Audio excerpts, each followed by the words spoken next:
Good morning, everyone. Good morning and welcome. First, I want to acknowledge the devastating fires that are raging just north of here. We have a number of people in the audience and others throughout the community that are affected by it. I think in particular of our friends from Safari West, who some of them lost their houses, but they saved all the animals that they care for. So I know that these are hard times. These are hard times, and I hope that today brings you a little bit of hope in what I think might be otherwise pretty hopeless times. But I'm really excited about today. We've got some amazing conservationists who are going to share with us their inspiring stories from the field. Are you all excited? All right. I was getting ready to ask that question twice, but you guys have a lot of energy. That's great. So I'm Collomb, the Executive Director of the Wildlife Conservation Network. I'm a city kid. I grew up in Paris, in France, in a tiny little apartment next to the oldest zoo in Europe. I had pets growing up, but I always knew that I wanted to work with wildlife. I devoured Nat Geos and magazines and watched TV shows, watched Ian Douglas Hamilton and Jane Goodall on TV. I knew that this is what I wanted to do. I probably also inherited a bit of wanderlust from my dad and my grandfather, who traveled the world, and they would send letters or postcards or bring back trinkets, and so I was always inspired to travel and go on an adventure. And it wasn't a surprise to anybody who knew me that I would always pack my bags as soon as I could. When I was 17, I moved from France to come to the States to study at university. While I was at the university, the first chance I had, I went off in the Peruvian Amazon for a 2-week training course that introduced me to ecology. And then when I was 21, I had the good fortune to move to Gabon, where I ended up in the middle of a national park for the first of several years living out there. And on my very first night, I had an elephant pretty much an arm's length away from my window. It wasn't a real window, actually. It was kind of a hole in the wall with a mosquito netting. And I knew it was going to be a great life, and it has been an amazing life. But I could never really focus on a single species myself. I'm one of those people that kind of struggles with choices and decisions. You could probably ask our staff or my wife. And I think that everything is interconnected. I'm fascinated by lots of different things. If you ask me what species is my favorite, I'll give you a different answer every day of the week, or probably every day. And I don't just say that because I've got to be fair amongst all the conservationists. I really struggle with which species is my favorite. And so for me, WCN is a great fit because I get to work with people who share this holistic view, and we get to work across a number of different species. And unfortunately, a number of species need help. In my lifetime alone, we've lost half of the world's animals. In the past 25 years alone, we've lost half of the world's lions.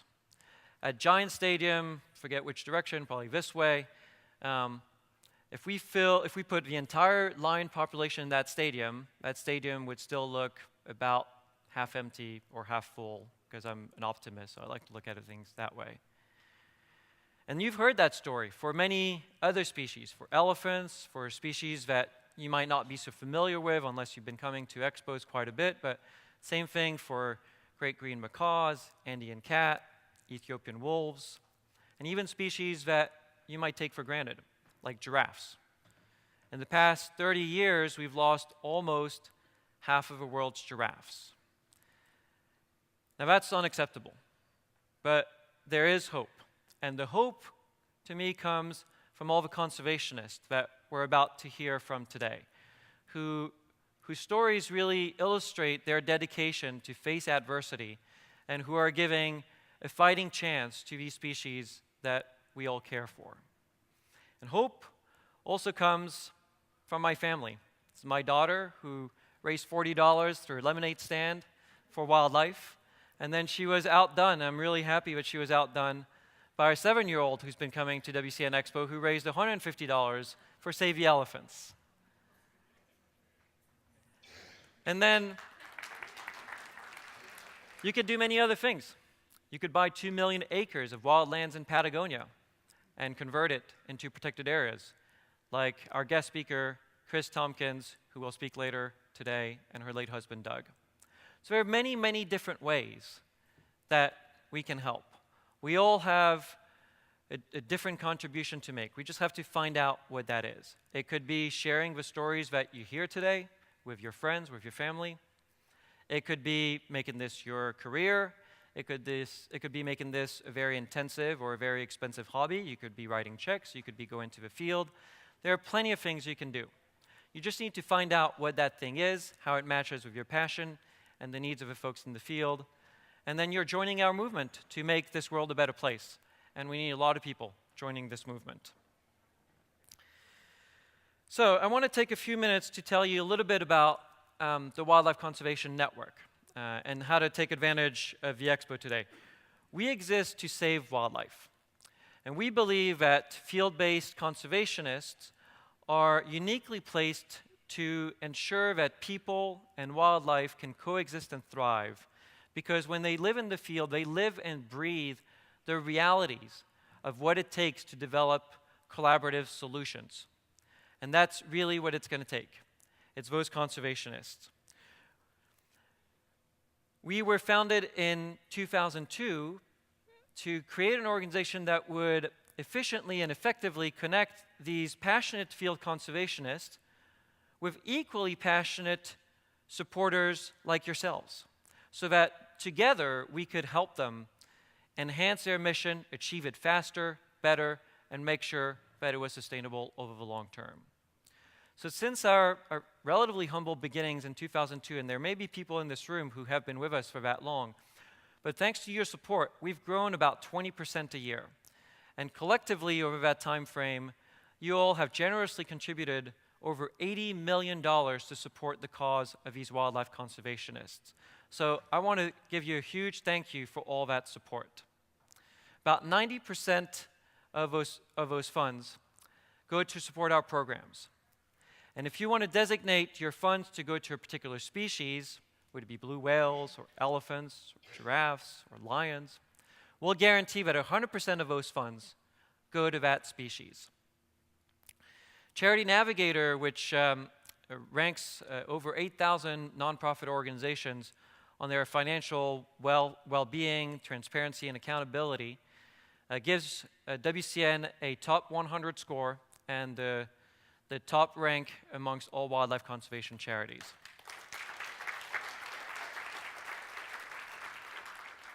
That's just one metric, and it's probably the least important metric, because what we're really most proud of is the impact of our conservationists. And it's been a really exciting year for WCN and for conservationists we work with. So as I said, we exist to save wildlife. And to do so, we invest in field-based conservationists. We have 17 long-term partners working in Africa, Latin America, and Asia.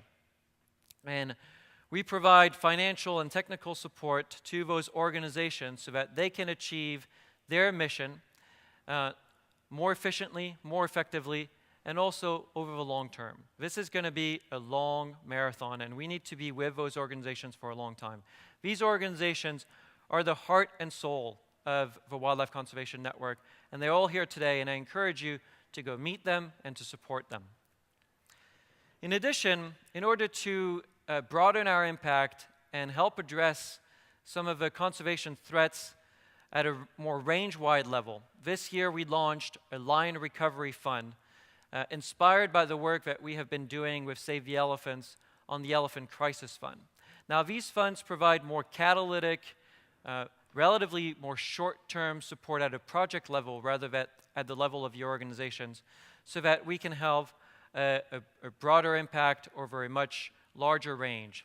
And through those funds, we've been able to support over 160 different projects and supported 50 different organizations. In addition, because we have a spirit of abundance and generosity, we like to try to find opportunities to help other conservationists. And so we will have 4 guest speakers today who'll speak about blue whales, speak about giraffes, about great green macaws, or about rewilding Patagonia. And then we also invest in the next generation of conservationists through WCN's scholarship program. So, we've also been growing our community. Several of you have been coming to Expos for a long time. We've had these Expos here in the fall for over 15 years. but we also started doing expos in the spring throughout the peninsula. We had one in Marin County last year. We'll do another one, most likely on the peninsula next year. We've had expos outside of San Francisco, some in Houston, some in Chicago. So we're trying to broaden our reach because we want to make this pie bigger. We want to get more people involved so that we can have a real wildlife conservation movement and get people excited and committed to the cause. So we do this face-to-face, but we also try to do this digitally. We're present on all the social media platforms. In fact, if you know somebody who would love to be here today but cannot, I'm not going to say this very often, but you can grab your phone, text them, email them, and tell them to follow us live on YouTube if you want to follow the stream downstairs, or on Facebook if you want to follow the stream upstairs. And all these talks are being recorded, and you could watch them later. We're here today because we share this common passion for wildlife. If the numbers are correct, and I think it'll move throughout the day, but we're expecting about 1,200 people to attend an expo. And that's an amazing group of people, and I want that number to grow. So every year I do a bit of an exercise. If you could raise your hand if you've been coming to 10 or more expos, please raise your hand. Okay, that's great. Thank you very much for your support for so long. Please raise your hand now if you've been coming to 5 or more expos. Okay. How about people for whom this is the second expo? Raise your hand if this is your second expo. Okay. And if this is your first expo? Wow. Cool. Well, welcome. Welcome to this community. As you saw, it's a community that's deep. It goes a long way.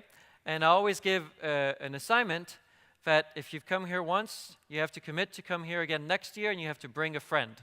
So obviously this room is not full, so some people aren't doing their homework. You might tell me, well, wait a minute, capacity at Mission Bay is only 1,000 people, so that could be 2,000. You won't be able to see this all. That's okay. That's a good problem to have. I want to have that problem. Just come back and bring friends. That's what we really want. We want to grow this community.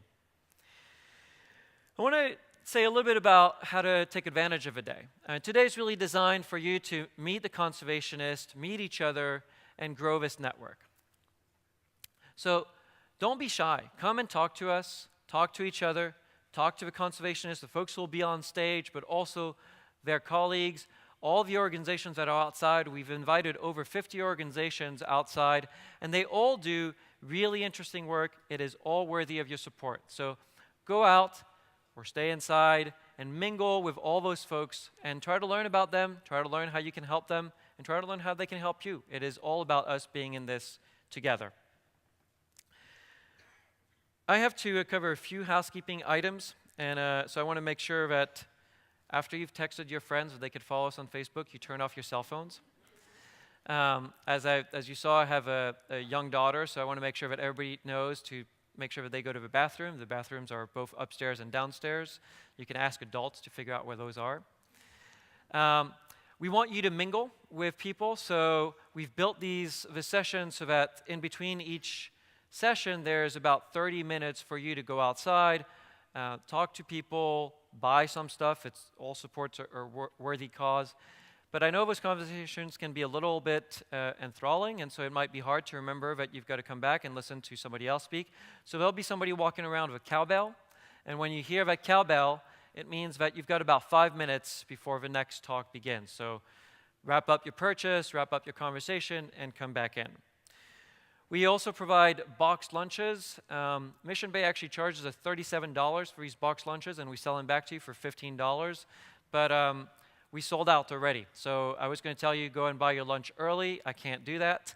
Hopefully you have a lunch box. If you do not, you can go to our front desk, and they'll direct you to a few places where you can buy lunches nearby. There's a Starbucks and a Subway about a block away. There's a cafe here. So you shouldn't starve, and I want you to stay throughout the whole day. Another incentive to stay throughout the whole day. Some of you last year might have been caught in a traffic jam from hell in the parking lot because they decided to only have one person staffing it, only one gate open. So some people might have spent several hours, sadly, in that parking lot. So we're not going to do that this year. After 5 p.m., parking will be free. and we'll get them to open up all 4 gates. You'll have to give your tickets to the attendants there or to WCN volunteers, but we'll cover the parking after 5 p.m., and so you can stay longer. And hopefully don't all leave at 5, because there's actually a session starting at 5, so stay a bit later than that. I want to thank a number of people. I want to thank our sponsors, without whom we couldn't do this event. I've already mentioned our dear friends at Safari West, as well as the San Diego Zoo Global, the Sacramento Zoo, the Houston Zoo, Gordon and Betty Moore Foundation, and the Leiden Foundation. So if we could give them a round of applause and thank them for our support, that'd be great.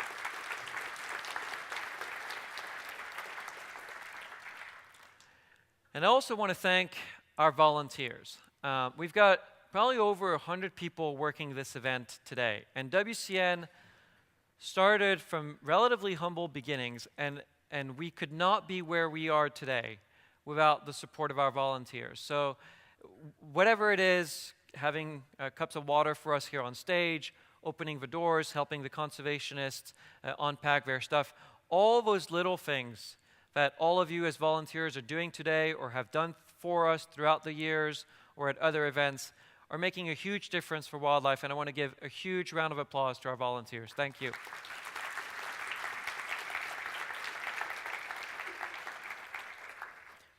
And of course, I want to thank all of you. The simple fact that you are here today speaks volume, and not just to the conservationists who are here on stage, but to the thousands of people that they represent, who work with them on their teams, the communities that they interact with, the government people that they interact with, all those people who are making choices every day in their lives to live more in harmony with wildlife and with our environment. They don't always realize how much people thousands of miles away actually care. And so when you come here, the conservationists see it, and they can go back and they can say, I had a crowd of 1,000 people. I had people coming and telling me, thank you. It's not just for me, it's for all the work that we all do. So thank you so much for all of that. It really does speak volume and inspires us.